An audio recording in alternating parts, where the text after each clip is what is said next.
You know that feeling where you're lying in bed, it's 3 in the morning, and your brain decides right now is the perfect time to replay every embarrassing thing you've ever said to another human being? Yeah, that. And the worst part is, it's not random. Your brain is doing this on purpose. Kind of. So here's what this video is about. Your brain at 3 a.m. is genuinely unhinged, and there are actual scientific reasons for every single weird thing it does. Most people just accept it as I have anxiety or I'm a bad sleeper, but the real explanation is so much weirder than that.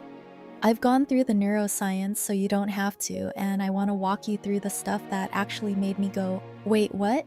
And I promise, by the end of this, you're gonna understand something about your own brain that almost nobody talks about. Specifically, the one thing that explains why 3 a.m. feels so uniquely terrible compared to any other time of night. I'll get there. But first, let me start with the thing that's responsible for about 80% of your late night chaos. The moment your head hits the pillow and you stop doing things, stop scrolling, stop thinking about work, stop whatever, your brain flips a switch. There's a system of connected brain regions called the default mode network, and it lights up the moment you're not focused on anything happening around you. It's especially active when you start doing things like thinking about the past, imagining the future, or replaying social situations. Sounds fine, right? Sounds like a little mental downtime. Here's the problem. The default mode network becomes active specifically when the brain is at rest, and its job involves self-reflection, emotional processing, and mental exploration. So the second you try to relax, your brain boots up its full self-review system and goes, okay, great, we have time, let's look at everything, let's look at 2012. And it doesn't do a quick scan, it does a deep dive. It pulls up that time you said you too when the waiter told you to enjoy your meal. It pulls up that presentation where you said 14 times in a row. It is thorough, it is relentless, and you're just lying there completely defenseless, watching it happen. And here's something that makes this even worse.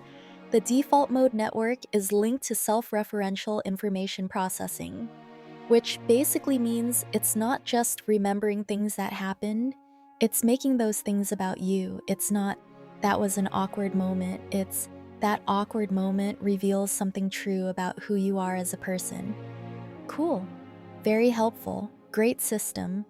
But okay, so let's say you somehow manage to ignore all of that. You close your eyes, you try to think about nothing, and then out of nowhere, you have a song stuck in your head. Not a full song, like 5 seconds of a song, the same 5 seconds, on repeat forever. That's called involuntary musical imagery.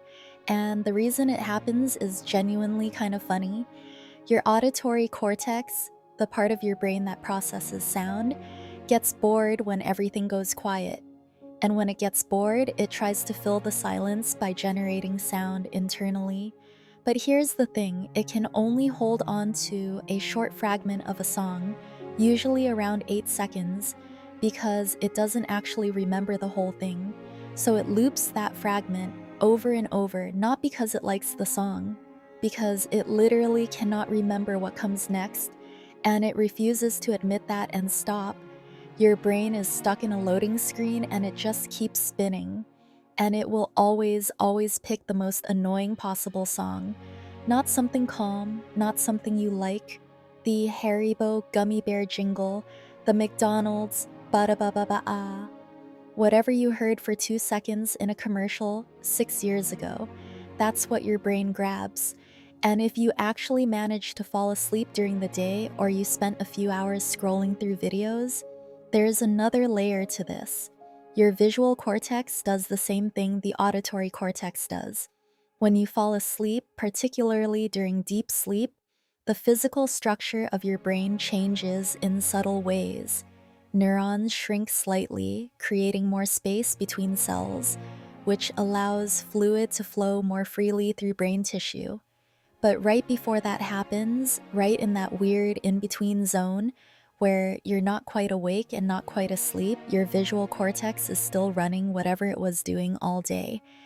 If you spent the afternoon playing a game or doing something repetitive, your brain burns those visual patterns into the back of your eyelids. You close your eyes and you're still watching. You're still scrolling. Your brain hasn't gotten the memo that the shift is over. And sometimes, right in that same zone, you get the twitch, that full body spasm that jolts you awake right as you are finally drifting off. That happens because two separate parts of your brain are literally fighting each other for control. One part is trying to keep you awake, and one part is trying to put you to sleep.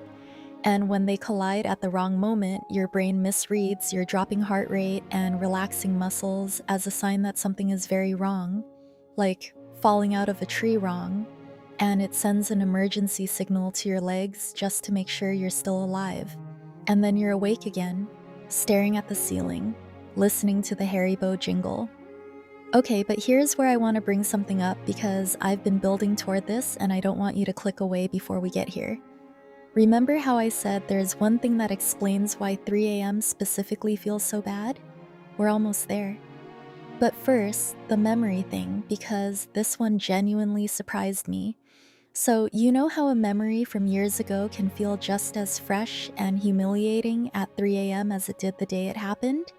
There's a reason for that, and it's not what you think.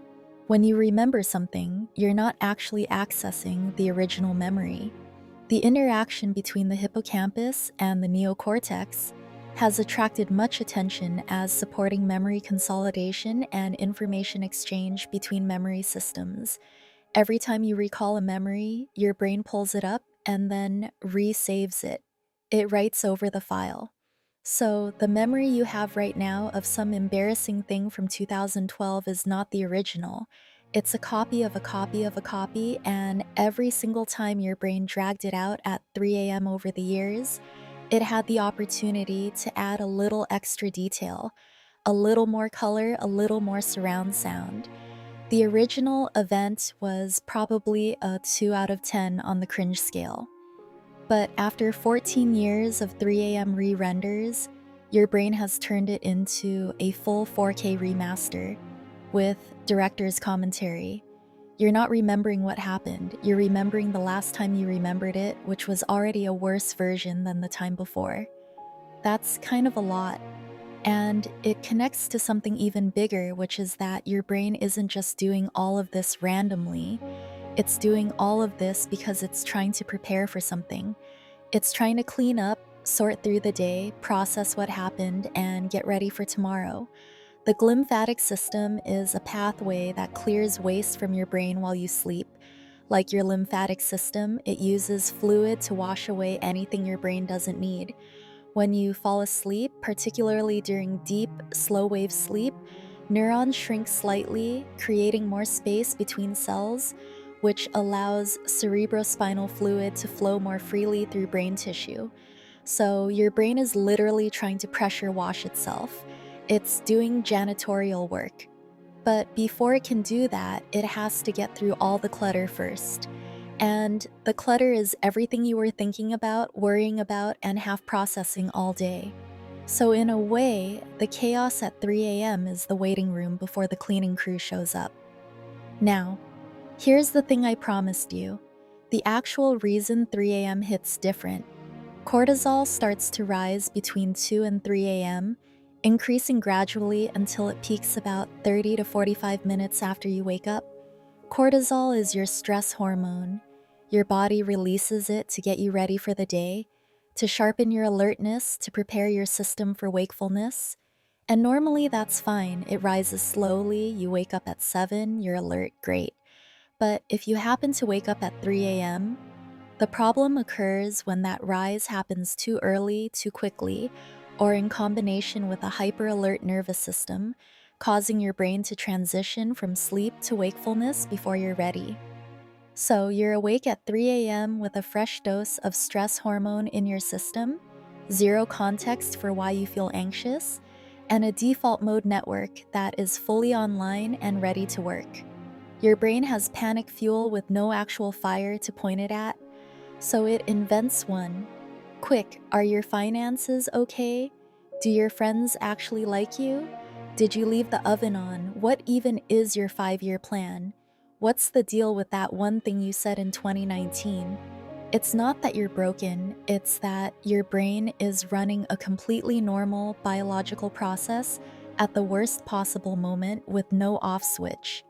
And honestly, if you made it this far into this video, I feel like you might be someone who thinks about this stuff a lot, which means you'd probably enjoy the video I made about why your brain physically cannot stop thinking even when you're exhausted. That one goes even deeper into why some people just can't turn it off at night. It's right there, you can watch it next. And if you want to see more videos like this one, subscribing actually helps a lot. It tells the algorithm this kind of content is worth showing to people, and I make more of it when that happens. Drop a comment too, honestly. Just tell me what your brain does at 3 a.m. I'm genuinely curious whether the embarrassing memory thing is universal or if some of you have figured out how to stop it, because I have not. So, to recap really quick, your brain switches into self-review mode the second you stop doing tasks. Your auditory cortex loops a song fragment because it's bored and can't remember the rest.